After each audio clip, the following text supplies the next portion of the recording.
Hi everyone, my name is Miss Francy and welcome back to the channel. Today I'm doing the 20 questions tag, which looks like it's a book tag, so yay. Because of the fact that it's 20 questions, I think that's fantastic, but it means that I'm going to do a rapid fire response.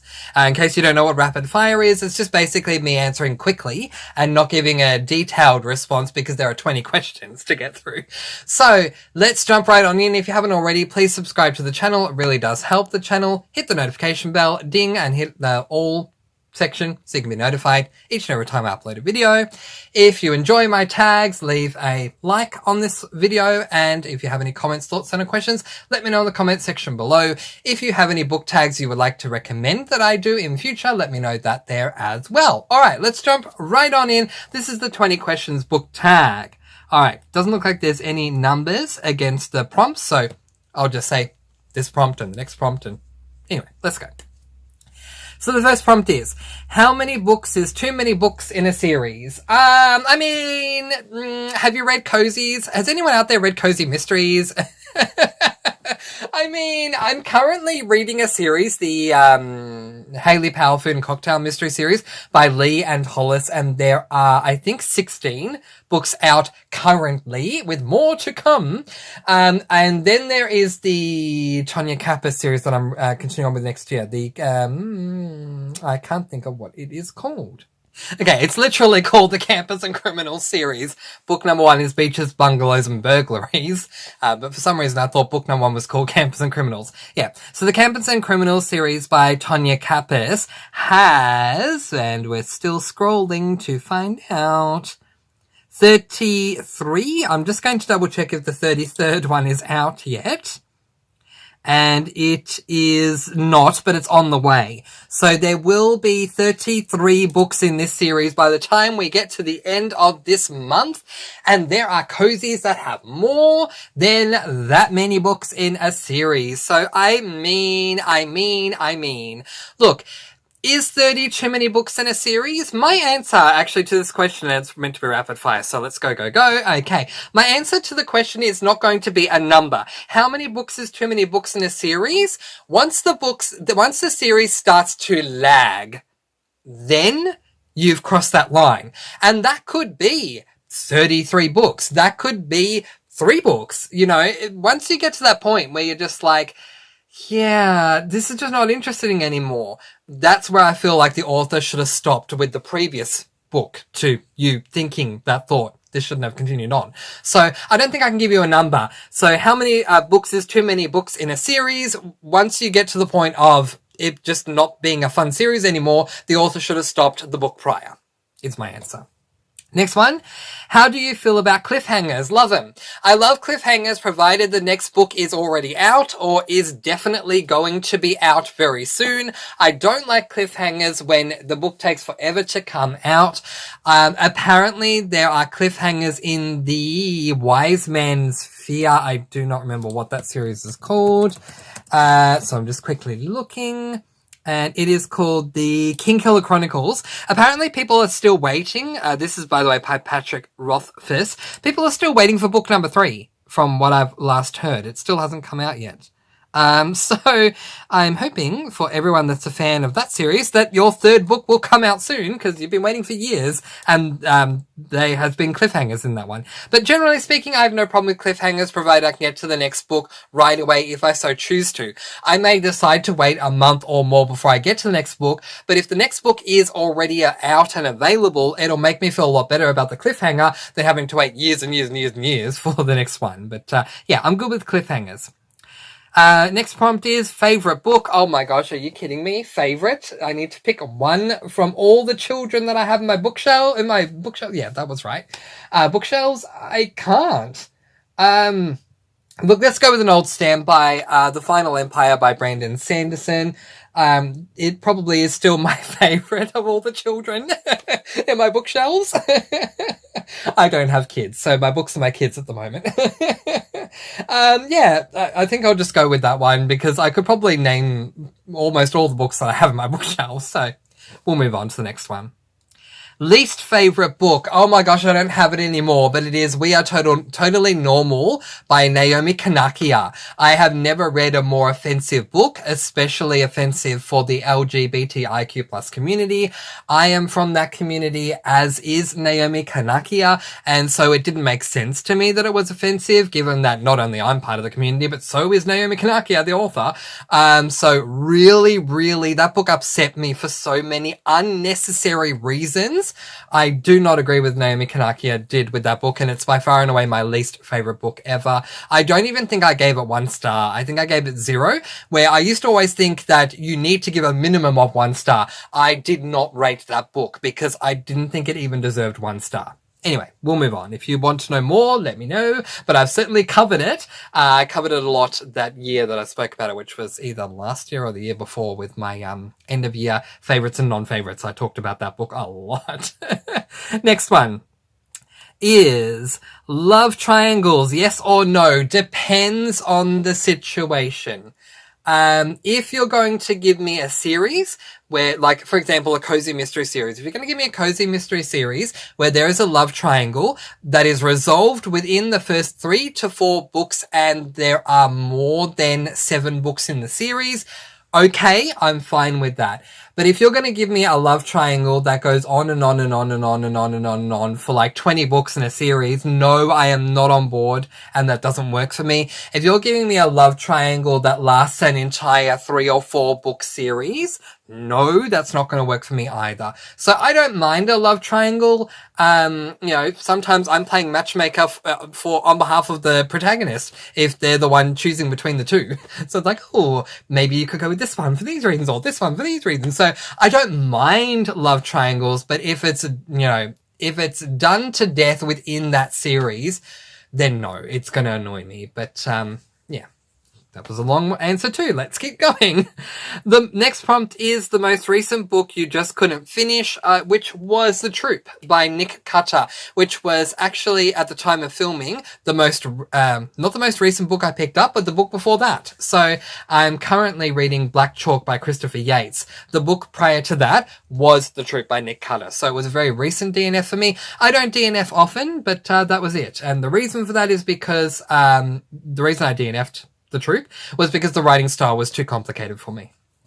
And I found it disappointing. It didn't make sense either. It was a horror, so I don't get why horror writing style has to be complicated. The most well-known horror author, which is Stephen King, I had to think there. Stephen King writes with a very simplistic writing style. Why? Because he allows the horror elements to shine. Well, for most people. I prefer Ian Rob Wright. Okay, I'm not a King fan. I feel that the king of horror, and that's not an unpopular opinion, is Ian Rob Wright. And I highly recommend him. And he also has a simplistic writing style because he allows the horror to shine. If you're going to do like Nick Cutter and write with a very complex writing style, then you're not allowing the horror itself to shine, because what you're allowing to shine is the complexity of the writing style. And that just doesn't work for me, so I DNF'd. Next question is a book you're currently reading. Well, I already answered that. Black Chalk by Christopher J. Yates. It is an adult thriller. Okay, next one. The last book you recommended to someone. I don't even know. Wow, the last book I recommended to someone. I think it might have been the Haley Powell Food and Cocktail Mystery Series, one of the books in that series. I think I was talking with someone about it recently in the comments on one of my videos. I've recommended Mistborn: The Final Empire to many people. It's a great way to start your Sanderson journey. I've recommended Salted Caramel by Amanda Flower, first book in the Amish Candy Shop series, to many, many people. Yeah, I think that fulfills the prompt. The oldest book you've read by publication date. Are you kidding me? There is a way to look into this, but I don't remember how. I think you need to go to Goodreads for it. Okay, took me a while to find it. So if you want to know what to do, if you're signed into Goodreads, then go to Google and type in My Goodreads Stats. Click on the link. It will take you to a page which will have you click on a link. That will lead you to all the stats for every single year. Once you get there, click on publication date and you'll get a graph that will show you the earliest publication date. My answer is The Beauty and the Beast by Gabrielle Suzanne Bardot de Villeneuve. I hope that's how you say her name. Gabrielle Suzanne Bardot de Villeneuve. And that was published in 1740. So that's my oldest book that I've ever read. And I read that in 2021. Okay, makes sense. The next prompt is newest book you've read by publication date. So then, oh gosh, there's so many. Okay, let's have a look here. Yeah, it would be Fearless, Finding the Power to Thrive by Yelena Dokic. I don't remember when it was published, but I think it was published in August or September of 2023. Next prompt, favorite author. I can't give you one. I just can't. So I'm going to give you three. Brandon Sanderson, Amanda Flower, and Ian Rob Wright. They all write different genres. Brandon Sanderson, in my opinion, is the king of fantasy. Amanda Flower is probably not the queen of cozy mysteries, but in my opinion she is, and it's my channel, so I can say it. There you go, Amanda Flower. You're the queen of cozy mysteries, according to Mr. Francy. And Ian Rob Wright is definitely the king of horror, in my opinion. Next prompt, buying or borrowing books. My answer is buying, because as much as it's great to borrow books, I want to hang on to my books when I'm done with them. And when you borrow books, you have an expiry date. So, but I don't begrudge anyone that borrows, because not everyone can afford to purchase their books. And it is a big risk that you take if you are purchasing the books. But also as well, if we look at cozy mysteries, and I read a lot of them, it is very hard for me to track down a cozy mystery from a library here in Australia, so I would need to buy them if I would want the physical book at all. So I've just become used to purchasing my cozies anyway. But yeah, I purchase a lot of my books. And not only my cozies, I predominantly will order the US editions of books because I just think they look better.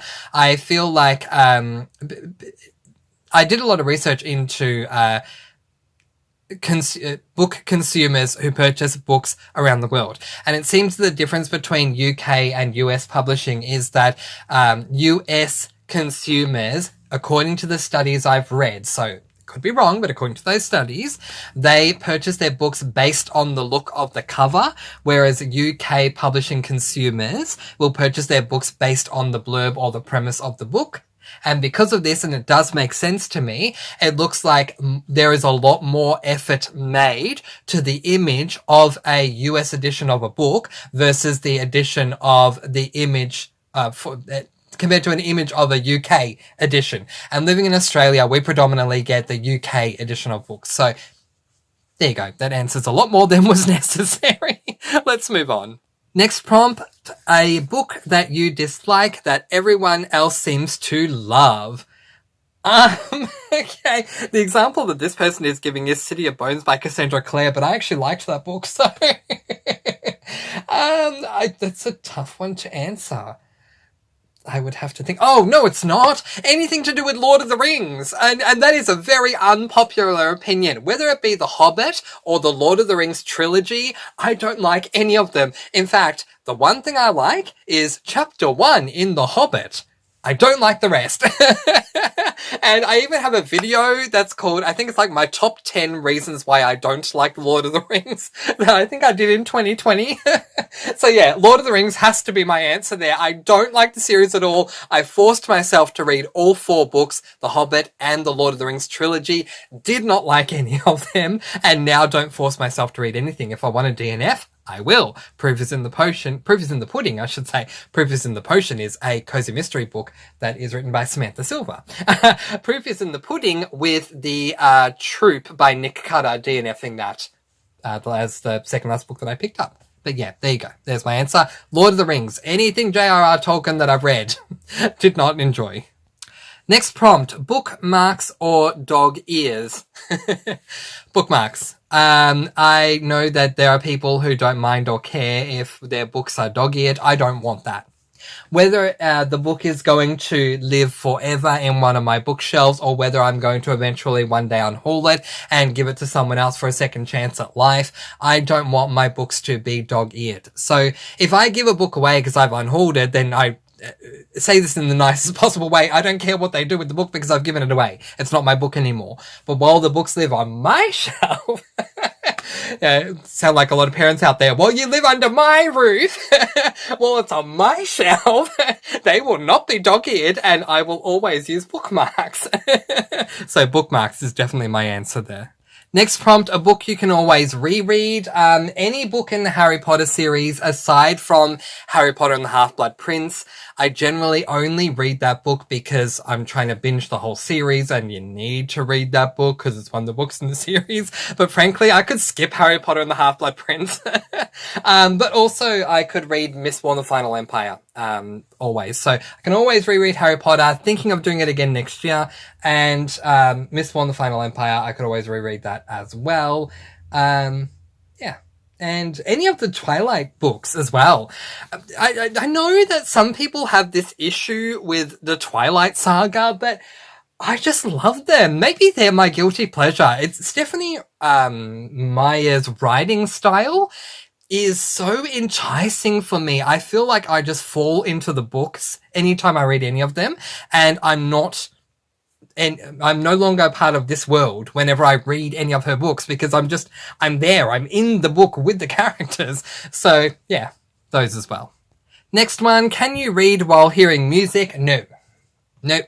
I can't.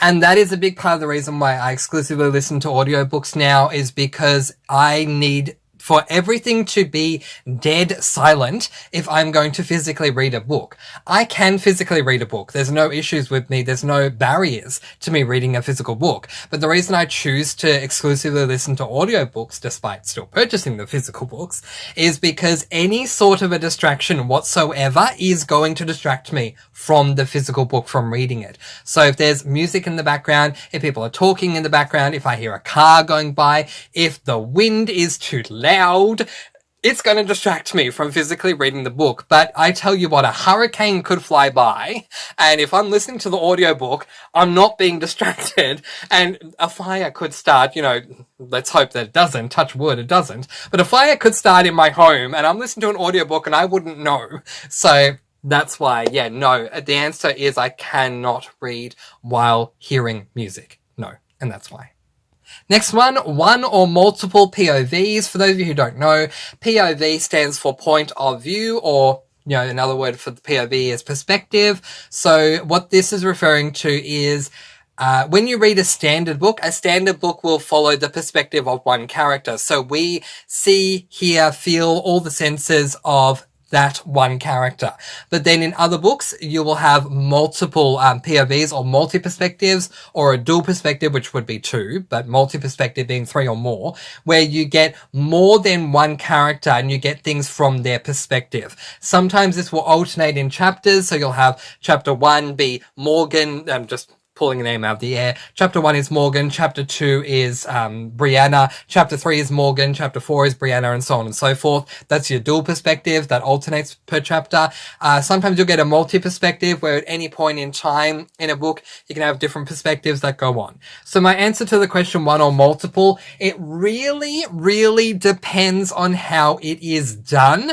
I read a book by Ellie Griffiths a while ago, and I need to get that title. Just a moment. Okay, so the book I'm referring to is The Stranger Diaries by Ellie Griffiths. I read this book at some point. Okay, according to Goodreads, I read this book in March of last year, but that doesn't make any sense to me. I feel like I read it earlier than last year. Mr. Francy needs to investigate. I'll be right back with you. Yeah, I didn't think so. Good one. Friggin' Goodreads. I don't know where they pulled, March of last year from. I read this book in August of 2020. I thought it was a long time ago. It wasn't last year.